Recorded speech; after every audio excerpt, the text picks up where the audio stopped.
Le site dénommé Mont de la Piété dans le 3e arrondissement de Konsamba a servi de lieu de culte aux fidèles musulmans le 6 juin dernier à l'occasion de la célébration de l'Aïd el-Kébir. Communément appelée la fête de la Tabaski ou la fête du sacrifice, l'Aïd el-Kébir a été célébrée par toute la communauté musulmane du monde.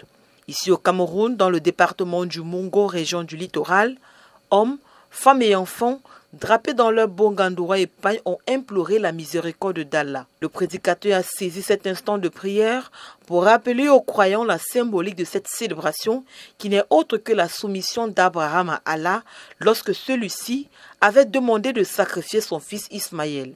Il a exhorté les fidèles musulmans à traduire ce respect et cette soumission par le respect des institutions et de ceux qui les incarnent, par la promotion de la paix, de l'unité et du vivre ensemble. Paix, unité et partage, tels sont les messages qui ont été véhiculés. Durant cette grande célébration, l'imam a recommandé aux fidèles de toujours tout remettre dans la prière.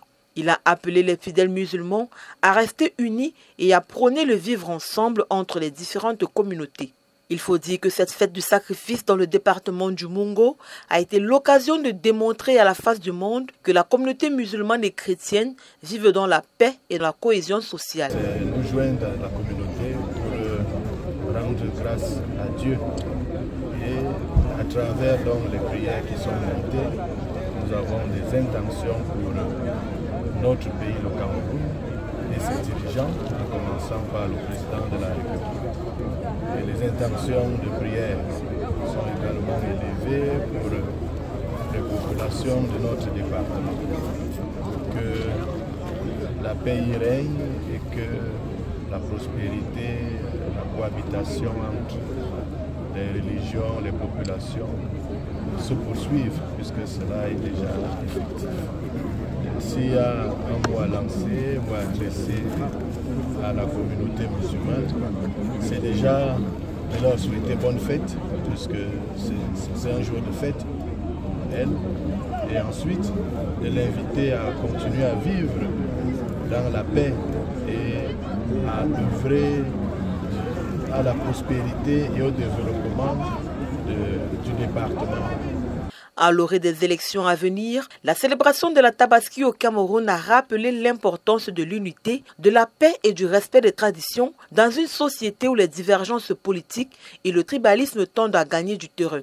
Vous savez, nous avons prié parce que nous n'allons pas faire une prière avant l'élection du mois d'octobre. Donc nous avons prié et nous continuerons à prier pour qu'avant cette élection-là, que nous connaissons la paix, que notre pays dans sa généralité, dans sa globalité connaisse la paix, singulièrement dans le département de Mungo, que nous ayons la paix, dans la ville de Konsamba, que nous ayons la paix et que nous fassions que cette élection-là se déroule dans la paix et qu'après les élections également, que le Cameroun continue à vivre dans la paix et la sérénité. À l'issue de l'office religieux, un sacrificateur a égorgé un bélier. Et selon la tradition musulmane, la viande de l'animal immolé a été partagée en 3. Un tiers pour la famille, un tiers pour les amis et voisins et le dernier pour les pauvres. Soulignons que cette fête de la Tabaski a été marquée par la présence d'une délégation de la fondation Diyanet, qui est une organisation en charge du culte islamique en Turquie. Dans le cadre de la coopération Turquie-Cameroun, cette délégation, conduite par un représentant de la communauté musulmane du Cameroun, est venue communier avec les fidèles de cette localité en leur apportant des présents. Rappelons que la fête de la Tabaski célèbre un épisode relaté à la fois dans le Coran et dans l'Ancien Testament sous une forme un peu différente. Selon le texte musulman, Allah demanda à Abraham de sacrifier son fils Ismaël pour éprouver sa foi. Selon l'Ancien Testament, l'enfant du sacrifice est Isaac. Alors que l'homme s'apprêtait à immoler l'enfant avec un couteau, l'ange Gabriel arrêta son geste et remplaça l'enfant par un bélier. Cet événement est désormais commémoré par les musulmans sous la forme d'un sacrifice animal.